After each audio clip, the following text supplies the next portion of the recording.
Assalamualaikum warahmatullahi wabarakatuh.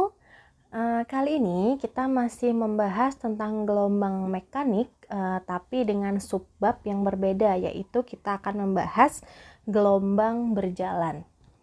Nah, di sini gelombang berjalan ada 3 bahasan yang akan kita bahas, yaitu tentang kecepatan getaran, percepatan getaran dengan amplitudo maksimum, dan kita juga akan membahas tentang gelombang stasioner.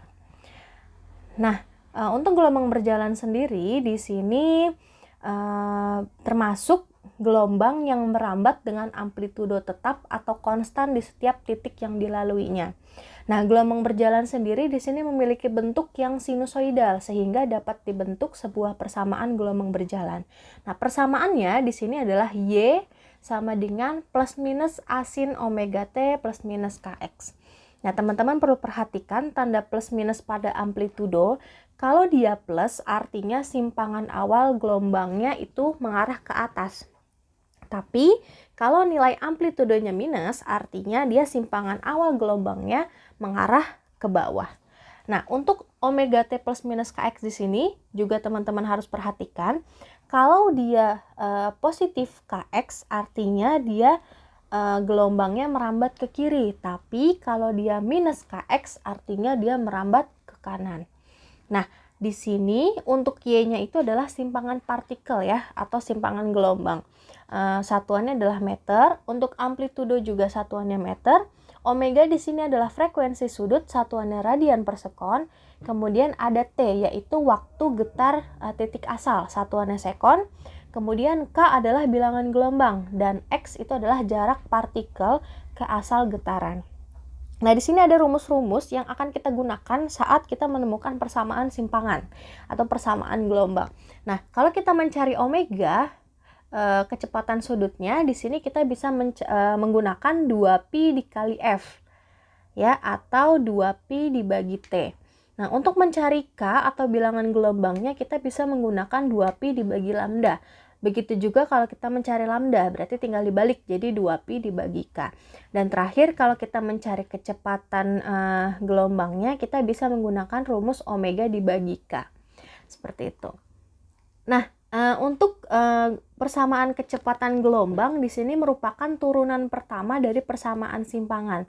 Jadi, Y aksen itu adalah dy per dt, di mana akan menghasilkan V. Nah, untuk V-nya sendiri di sini dirumuskan sebagai omega dikali A dikali cos omega T plus minus Kx. Nah, kalau misalkan teman-teman ditanya kecepatan maksimumnya, maka teman-teman tinggal ambil variabel sebelum cosnya, yaitu A dikali omega. Maka untuk kecepatan maksimum atau Vm di sini bisa kita rumuskan sebagai A dikali omega. Jadi V-nya ini adalah kecepatan gelombangnya, meter per sekon. Kemudian A-nya itu ada amplitudo, omega itu adalah kecepatan sudutnya, seperti itu. Kemudian ada lagi persamaan percepatan gelombang. Nah, di sini merupakan turunan pertama dari persamaan kecepatan atau turunan kedua dari persamaan simpangan. Nah, dirumuskan sebagai Y aksen atau V aksen ya, di sini dV per dt. Maka akan menghasilkan nilai A, yaitu minus omega kuadrat dikali A dikali sin omega T plus minus Kx.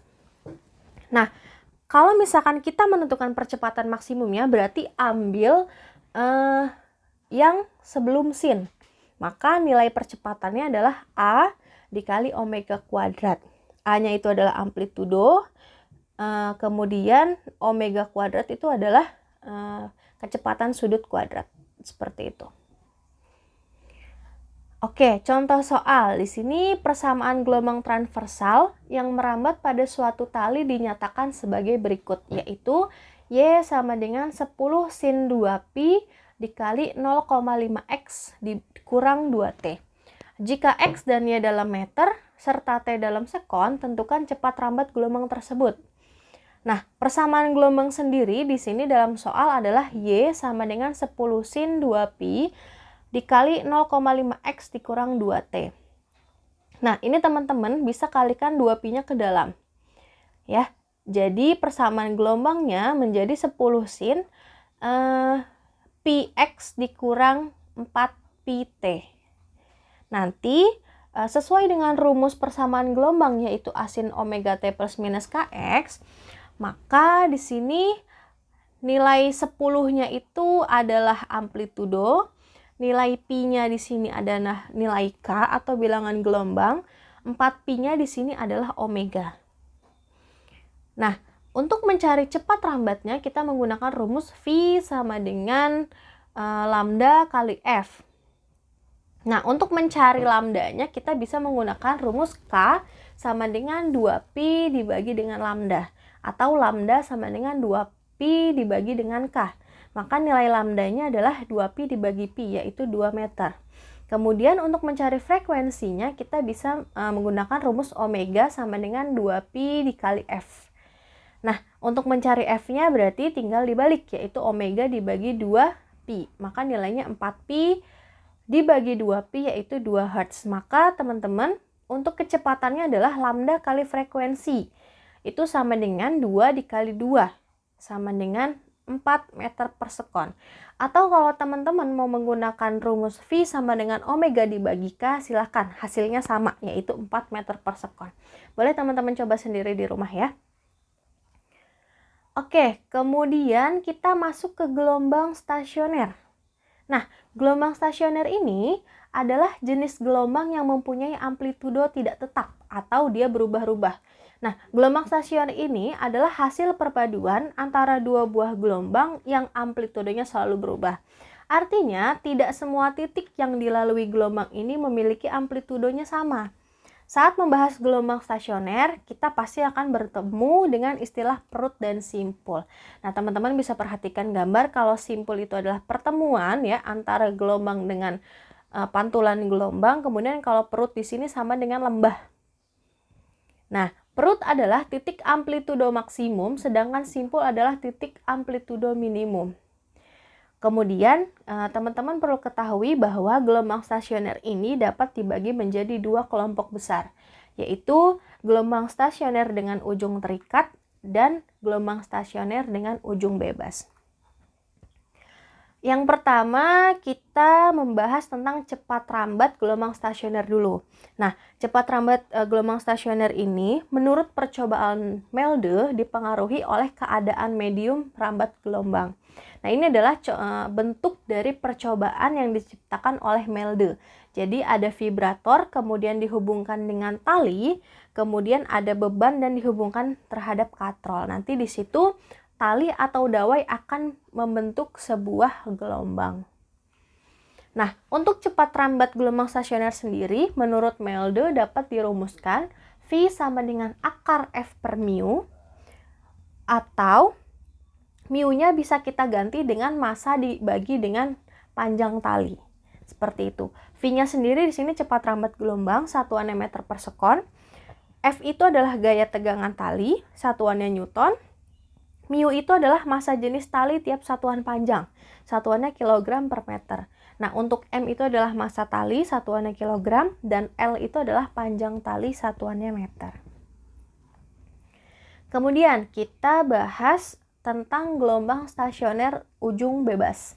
Nah, gelombang stasioner ujung bebas ini tidak mengalami pembalikan fase. Artinya apa? Artinya fase gelombang datang dan pantulnya sama. Dengan demikian beda fasenya sama dengan 0. Nah, ini adalah contohnya. Jadi, yang Y1 ini adalah gelombang datang. Kemudian, dia yang abu-abu ini adalah gelombang pantul. Jadi, kalau ujung bebas, dia ujungnya bebas mengenai di mana saja, teman-teman ya. Nah, di sini ada persamaan gelombangnya. Kalau untuk yang ujung bebas, di sini untuk persamaan simpangannya adalah Y sama dengan 2A cos Kx sin omega T. Maka untuk amplitude maksimumnya berarti kita menggunakan 2A cos Kx. Nah, teman-teman, karena gelombang stasioner itu berhubungan dengan perut dan simpul, di sini kita juga dapat mengetahui letak simpul dari ujung bebas dirumuskan dengan 2n-1 dibagi 4 dikali lambda. Kalau kita mencari letak perut dari ujung bebas, kita rumusnya adalah n-1 dibagi 2 dikali dengan lambda. Nah, di sini ada keterangannya bahwa AP itu adalah amplitudo gelombang stasioner, Kemudian Y-nya adalah simpangan gelombang, omega adalah kecepatan sudut gelombang, T itu adalah lama gelombang bergetar, K adalah bilangan gelombang, dan X adalah jarak titik ke sumber getar. Itu adalah gelombang stasioner ujung bebas. Satu lagi, ada gelombang stasioner ujung tetap. Nah, contoh gelombang stasioner ujung tetap adalah superposisi gelombang pada seutas tali, di mana salah satu ujungnya diikatkan pada tiang sehingga tidak dapat bergerak bebas. Nah, pada gelombang jenis ini, gelombang pantul mengalami pembalikan fase sebesar setengah. Nah, ini gambarnya teman-teman. Berbeda dengan stasioner ujung bebas. Kalau ujung terikat atau ujung tetap, di sini dia memang berada di titik sumbu ya, gitu. Jadi dia terikat. Kemudian untuk Y1 di sini ada gelombang datang. Kemudian yang garis patah-patah ini adalah gelombang pantul. Nah, di sini dia juga punya persamaan gelombang. Kebalikannya dari ujung bebas ya.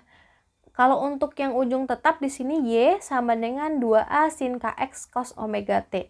Untuk amplitudo maksimumnya di sini 2A sin Kx. Untuk letak simpul dari ujung terikat di sini N-1 dibagi 2 kali lambda. Kemudian untuk letak perutnya 2N-1 dibagi 4 dikali lambda. Jadi ujung tetap itu kebalikan dari ujung bebas. Nah, di sini juga ada keterangannya ya. A itu adalah amplitudo, Y adalah simpangan gelombang, omega adalah kecepatan sudut, T adalah waktu, K adalah bilangan gelombang, dan X adalah jarak titik ke sumber getar. Kita masuk ke contoh soal yang pertama. Di sini ada suatu gelombang stasioner ujung bebas mempunyai persamaan simpangan, yaitu Y sama dengan 0,5 cos 5 px sin 10 pt dengan Y dan X dalam meter dan T dalam sekon.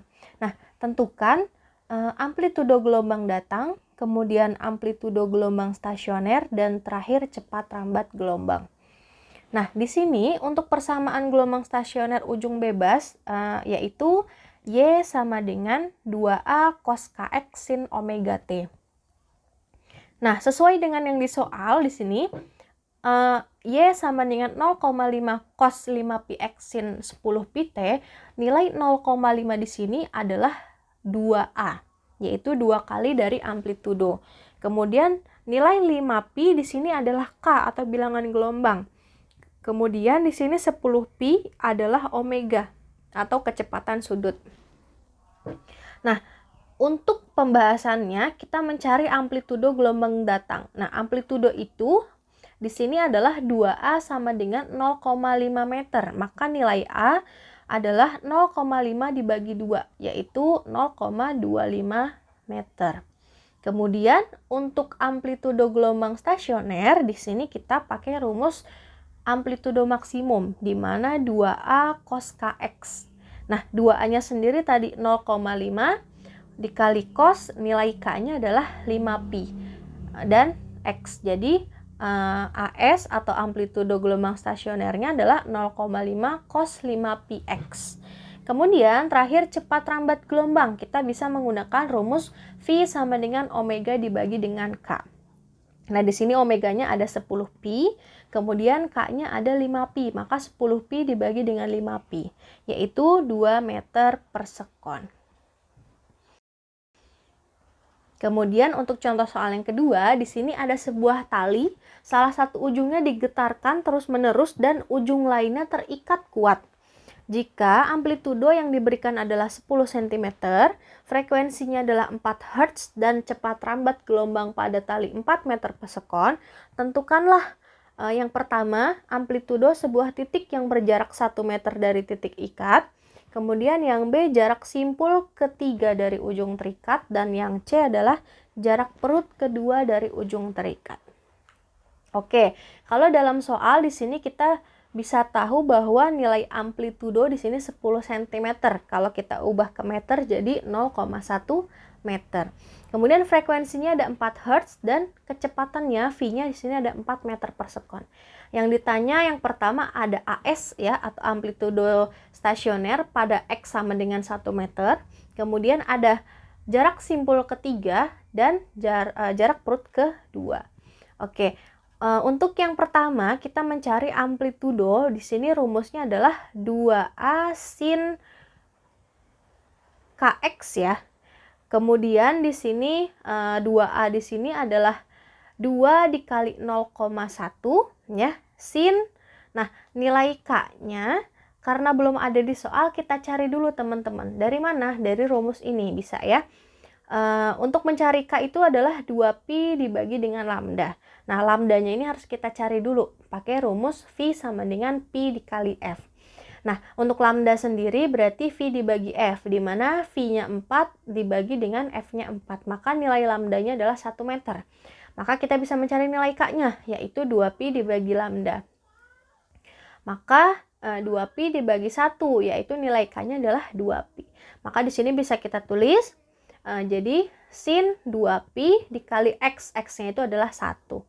Maka di sini hasilnya adalah 2 kali 0,1 adalah 0,2. Sin 2pi. Nah, 2pi ini kalau dalam derajat adalah 360. Nah, sin dari 360 itu adalah 0. Maka 0 dikali 0,2 adalah 0. Maka amplitudo stasionernya adalah 0. Kemudian yang B, kita mencari jarak simpul. Tadi jarak simpul itu rumusnya adalah N-1 dibagi 2 dikali lambda. Karena di sini jarak simpul ketiga, maka N-nya 3. 3 dikurang 1 dibagi 2 dikali lambdanya tadi 1. Maka nilai jarak simpul ketiganya adalah 1 meter. Dan terakhir, jarak perut kedua. Di sini dirumuskan untuk jarak perut 2N-1 dibagi 4 dikali lambda. Karena di sini perut kedua, maka N-nya 2. Jadi 2 dikali 2 dikurang 1 dibagi 4 dikali dengan 1. Hasilnya adalah 3/4 meter atau 0,75 meter. Oke, sekian. Kurang lebihnya mohon maaf. Terima kasih. Wassalamualaikum warahmatullahi wabarakatuh. Jangan lupa subscribe, like, comment, and share.